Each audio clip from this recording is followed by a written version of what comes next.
Pourquoi c'est important ce genre d'événement? Premièrement, pour les étudiants. Ça leur donne la chance de rencontrer des gens de d'autres facultés. Ça leur donne la chance de réfléchir à des problématiques qu'eux-mêmes sont susceptibles de vivre ou qui ont déjà vécu. Alors, il y a un sentiment comme quoi ils contribuent à leur avenir directement. Ensuite, pour l'université elle-même, ce genre de réflexion permet d'avoir un pouls de l'imagination des étudiants par rapport à des problématiques qu'ils vivent. Alors, c'est deux publics qui bénéficient de ce genre d'événement. Ça permet à la population étudiante d'entrer en contact.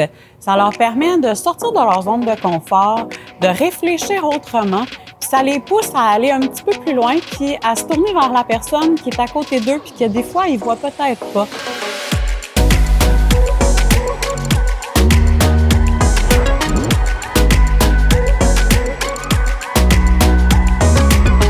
La résolution de conflits, travailler en équipe avec des personnes qui ont des divergences d'opinion. J'ai eu l'opportunité de travailler en équipe avec des gens qui venaient de pays et de régions différentes, des étudiants internationaux, et je trouvais ça super intéressant du point de vue de la richesse que ça amenait dans les suggestions pour construire les scénarios.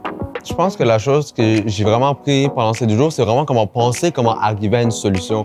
On a des coachs qui ont des formations très diversifiées dans le domaine. Je sens que la réalité qu'on vit en tant qu'étudiant dans notre programme ne ressemble pas nécessairement à celle que d'autres étudiants ont. Cette expérience m'a marquée d'une façon que j'ai pu voir des personnages dans un niveau beaucoup plus approfondi que vraiment leur apparence ou leur physique. Je rêve depuis un moment de créer quelque chose dans ce sens-là. Et c'était l'occasion pour moi de rencontrer des gens qui peut-être partageaient le même rêve ou les mêmes ambitions que moi. Alors, un mot pour résumer l'idéaton, c'est la connexion. Rêver. Enrichissant. Solution. Eye-opening. Fantastique.